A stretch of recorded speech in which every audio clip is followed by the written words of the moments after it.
जेठ जी ने मुनाफे वाली दुकान अपने पास रखी और जो दुकान घाटे में चल रही थी उसे आपको चलाने के लिए थमा दिया।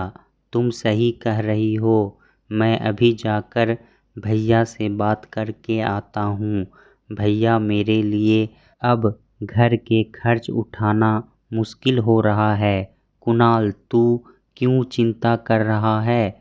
मैंने अब तक तुझ पर कभी घर के राशन पानी, दूध, फल, मेवे, बच्चों की स्कूल फी, माँ पिताजी की दवाइयों, कभी किसी चीज़ का बोझ डाला है क्या? जो अब डालूँगा। तेरी दुकान घाटे में चल रही है, मैं जानता हूँ। तू बिल्कुल फिक्र मत कर, मेरे होते हुए तुझे कोई तकलीफ़ नहीं होगी। तू बस अपनी दुकान जमाने पर ध्यान दे और घर की सब ज़रूरतें मैं पूरा कर दूँगा। बड़े भाई हिमांशु ने छोटे भाई कुणाल को सांत्वना देते हुए कहा। बड़े भाई हिमांशु की पत्नी निशा भी कुणाल की पत्नी गौरी को सांत्वना देते हुए बोली, छोटी, अब तक घर का सारा फर्ज हिमांशु निभाते आए हैं तो आगे भी यह संभाल लेंगे। तुम दोनों बस अपनी दुकान जमाने पर ध्यान दो। गौरी बोली, भाभी, आप लोग ना होते तो जाने क्या होता। मैं और कुणाल कब का टूट गए होते। हिमांशु भैया और आपने यह सब कहकर हम दोनों के दिल से एक बोझ उतार दिया है। हिमांशु और कुणाल दोनों सगे भाई थे। पिता मनोहर जी और पत्नी उर्मिला जी ने सालों से संयुक्त परिवार को जोड़े रखा था। दोनों भाइयों की अलग अलग शहरों में साड़ियों की दुकान थी। बड़ा भाई हिमांशु मेहनती था। उनकी दुकान उसने अपने बलबूते पर जमा रखी थी। घर का सारा खर्च हो या बड़े बूढ़ों की दवाई, बच्चों की स्कूल फी, सभी का जिम्मा हिमांशु के सर था। क्योंकि कुणाल की दुकान जमी तो नहीं थी बल्कि दुकान में घाटा भी हो गया था। कुणाल और पत्नी गौरी इसी बात से चिंतित होकर भैया भाभी से गुहार लगा बैठे थे। मगर जैसे ही भैया भाभी ने यह प्यार भरे शब्द कहे, दोनों का दिल का बोझ हल्का हो गया। कुणाल थोड़ा लापरवाह और ढीला इंसान था। उसे दुकान पर टिककर ग्राहकों से बात करना नहीं आता था। एक यह भी वजह थी और दूसरी बड़े भाई का हमेशा से साथ देना कुणाल को अपनी जिम्मेदारियों से लापरवाह बनाता गया। कहीं ना कहीं कुणाल जानता था बड़े भाई हिमांशु ने घर की सारी जवाबदारी अपने कंधों पर उठा रखी है। हिमांशु और निशा घर पर कभी कोई तकलीफ नहीं आने देते थे, भले खुद 1000 तकलीफों का सामना क्यों ना करना पड़ जाए। घर वालों को कोई तकलीफ नहीं आनी चाहिए, ऐसा मानना था दोनों का। गौरी अपने पति कुणाल से परेशान थी। वह जानती थी कि कुणाल में दुकान जमाने की क्षमता ही नहीं है। वह कुणाल को दुकान जमाने की नई नई तरकीबें बताती, मगर कुणाल उसे किसी भी चीज़ में रुचि ही नहीं थी। वह बस एक ड्यूटी की तरह दुकान पर सुबह जाता और रात को वापस लौट आता। गौरी जानती थी जब तक कुणाल में काम को लेकर जुनून नहीं आएगा वह कभी हिमांशु भैया जैसे मेहनत नहीं कर पाएगा। निशा और गौरी थी तो जेठानी देवरानी, मगर इन दोनों के व्यवहार में जमीन आसमान का फर्क था। निशा जहाँ पूरे परिवार को साथ लेकर चलती थी, वहीं गौरी को बस अपने पति की कमाई ज़्यादा ना होने के कारण घर वालों के साथ चलना पड़ता था। उसे कुछ खास लगाव ना था किसी से। निशा जहाँ खुद के लिए कमी कर दे मगर घर वालों की पसंद को ज़रूर पूरा करती, वहीं गौरी अपने खुद के बारे में पहले सोचती। गौरी सिर्फ अपनी जेठानी निशा से मुंह पर मीठा बोलती थी। अंदर ही अंदर उसे निशा से बहुत जलन होती थी। घर में हिमांशु और निशा का बोलबाला था, बस यही बात खटकती थी गौरी को, मगर मन ही मन अपने नसीब को कोस कर रह जाती थी। हमेशा सोचती कि काश उसे कुणाल जैसा पति ना मिला होता। गौरी सिर्फ अपना मतलब निकालने के लिए सभी से अच्छी अच्छी बातें करती थी। एक दिन की बात है, गौरी का बेटा अनुज खेलते खेलते बिस्तर से गिर गया और रोने लगा। इससे अर्जुन में लड़कियों के लिए नकारात्मकता आ जाएगी और वह कभी लड़कियों की इज्जत नहीं कर पाएगा। गौरी बोली, भाभी अब आपसे क्या छुपाना, आप देख रही हैं ना कुणाल कैसे ढीले हैं, हमेशा सहमे हुए रहते हैं। कुणाल को लगता है वह जिंदगी में कभी कुछ कर नहीं पाएगा, इसलिए डरती हूँ कि कहीं अनुज भी कुणाल की तरह कमज़ोर ना बन जाए। और दूसरी तरफ हिमांशु भैया कितने मेहनती और होशियार है, इसलिए मैं चाहती हूँ कि मेरा बेटा हिमांशु भैया की तरह बने, इसमें ऐसे सारे गुण हो जो हिमांशु भैया में हैं। निशा बोली, छोटी, तेरे हिमांशु भैया ने कभी किसी को नीचा दिखाकर खुद को ऊपर नहीं उठाया और लड़का लड़की में भेद करना भी नहीं सिखाया। इसलिए अगर तू सचमुच चाहती है कि तेरा बेटा हिमांशु जी की तरह बने तो उसे सही गलत में पहचान अच्छी तरीके से करवा। लड़कों का भी दिल होता है, उन्हें भी रोना आता है। जब रोकर दिल हल्का हो जाएगा तो अनुज अपने आप चुप हो जाएगा। लड़के लड़कियों में भेद बताकर तुम कहीं ना कहीं लड़कियों का अपमान कर रही हो। गौरी को लगने लगा था कि इसका पति पूरा घर का खर्चा उठाता है, इसलिए यह घमंड से सभी को ताने मारती फिरती है। मगर इनको क्या पता, जब पति ठल्ला हो तो बेटे से ही सारी उम्मीदें रखी जाती है। अब हर किसी की किस्मत इसकी तरह बुलंद तो होती नहीं। निशा कभी गौरी के इरादों को भांप नहीं पाई। निशा की आदत थी, उसे जो सच लगता वह मुंह पर बोल देती थी। निशा की यह आदत घर में सबको पसंद थी। गौरी बोली, अनुज बेटा तू तो मेरा बहादुर लड़का है, रोते नहीं। वैसे भी लड़के कभी नहीं रोते, लड़कियां रोती है। और हंसने लगी। उतने में निशा वहां आ गई और बोली, गौरी तुम्हें बेटे को चुप करवाकर मजबूत बनाना है, यह सही बात है, मगर लड़का और लड़की का भेद बताकर चुप करवाना यह सही नहीं है। तुम इसके मन में यह बात डाल रही हो कि लड़के रोते नहीं हैं, लड़कियां रोती है, सिवाय गौरी के। आज गौरी बहुत गुस्से में थी। रात को वह पति कुणाल से बोली, आप हिमांशु भैया की तरह क्यों नहीं बनते, देखते नहीं वे कितने मेहनती और मृदुभाषी हैं, और उनके पास पैसे की भी कमी नहीं, इसलिए तो बड़ी भाभी अपना हुक्म चलाती है दिन भर। घर में भी सबकी चहेती तो बड़ी भाभी है ना, वह जो कहेगी वही होता है घर में। आपके माँ पापा भी तो उसी की हाँ में हाँ मिलाते हैं। मुझे तो सबने सिर्फ नौकरानी बना रखा है। अगर तुम्हारी दुकान भी चलती तो आज मुझे सबकी जी हजूरी नहीं करनी पड़ती। कुणाल बोला, गौरी निशा भाभी हमेशा सच बोलती है, जाने क्यों तुम उनसे इतना चिढ़ती तो। और मैं भी मेहनत तो कर रहा हूँ, मगर अभी वापस दुकान जमने में समय लगेगा। गौरी बोली, मैं कल से आपके साथ चलूँगी और आपकी मदद करूँगी। दूसरे दिन से सुबह कुणाल के साथ गौरी भी दुकान जाने लगी।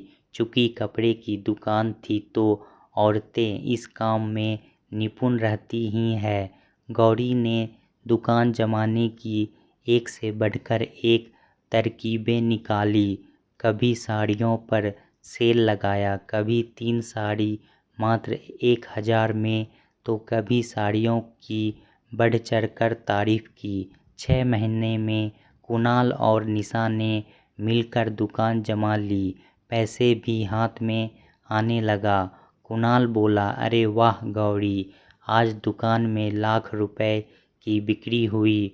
मेरा साथ देने के लिए धन्यवाद। सच तुम ना होती तो शायद मैं कभी इतनी जल्दी दुकान वापस ना जमा पाता। हिमांशु भैया सुनेंगे तो कितना खुश होंगे। अब से मैं भी घर में हिस्सा दे पाऊँगा और भैया को खर्च उठाने में मदद कर पाऊँगा। यह कहकर कुणाल हिमांशु को फ़ोन मिलाने लगा, मगर अब गौरी के मन में पाप आ गया। वह कुणाल से बोली, कुणाल मेरी बात ध्यान से सुनो, अभी फ़ोन मत करो। कुणाल फ़ोन कट करते हुए बोला, क्या बात है गौरी? गौरी बोली, कुणाल वैसे भी तुम्हारे भाई हिमांशु घर का सारा खर्चा उठा रहे हैं और उन्हें कोई दिक्कत भी नहीं है, तो घर में यह सब बताने की क्या ज़रूरत है कि हमारी दुकान अच्छी चल रही है। हम यह जो सारा पैसा कमा रहे हैं वह जमा करेंगे ताकि हमारा बुढ़ापा अच्छे से कट सके। कुणाल बोला, यह तो बड़े भाई से धोखा करना हो जाएगा। गौरी, मेरा मन नहीं मानता ऐसा करने को। गौरी बोली, कुणाल तुम बुद्धू ही रहोगे। अब हमें अपने लिए सोचना चाहिए। तुम्हारा बड़ा भाई मूर्ख है जो सभी पर जान न्यौछावर करता है। तुम उसकी तरह मत बनो। वैसे भी तुम्हारे भाई भाभी इतने वर्षों से पूरे घर का सारा खर्च उठा रहे हैं, फिर भी उन्हें क्या ही मिल गया। मैंने देखा है उन्हें कैसे खुद का मन मारकर पैसे बचाते हैं दोनों, ताकि घर वालों की ज़रूरतें पूरी कर सके। और अगर हम लोग भी यह पैसा घर में देने लगे तो हमारी भी हालत उनकी तरह हो जाएगी। हम लोग बेवकूफ़ नहीं बनेंगे और अपना पैसा अलग ही रखेंगे ताकि हम अपने बड़े बड़े ख्वाब पूरे कर सकेंगे। और यह निशा भाभी जो पूरे घर में शासन चलाती है, चला लेने दो उसे अभी शासन, बाद में सभी के लिए करके ठन ठन गोपाल हो जाएगी, तब मैं उसका मज़ा लूँगी। कुणाल और गौरी ने घर में यह नाटक जारी रखा कि उन दोनों की दुकान अब तक नहीं जमी है और दूसरी तरफ ढेरों रुपए की बिक्री करते गए और बैंक में पैसा जमा करते गए। रोज़ रात को दुकान से आकर दोनों मुंह लटकाकर बैठ जाते ताकि सभी को लगे कि कुणाल की दुकान चल नहीं रही है तो उनका मन नहीं लगता है, और अपने कमरे में आकर दोनों खूब मज़ा करते। गौरी थैले में छुपा छुपा कर ड्राई फ्रूट्स और फल लाती जो वह अपने कमरे में छुपा कर खुद भी खाती और कुणाल और अपने बच्चों को भी खिलाती। बच्चों को बाहर किसी से भी बताने को ना कहती। बच्चे भी संयुक्त परिवार में कुछ ना बताते। उनके मज़े हो रहे थे। बैंक में कुणाल पहले तो ना नुकर कर रहा था, मगर बाद में उसे भी गौरी की बात सही लगी। पैसा जमा हो रहा था वह अलग, यहाँ हिमांशु और निशा खुद के लिए कटौती करते मगर पूरे घर को कभी कमी नहीं आने देते।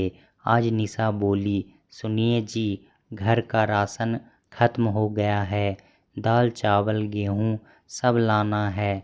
हिमांशु बोला, हाँ निशा, इस महीने माँ बाबूजी की दवाइयों में ज़्यादा खर्च हो गया है और बच्चों की स्कूल फ़ी भी बढ़ गई है तो बजट थोड़ा हिल गया है।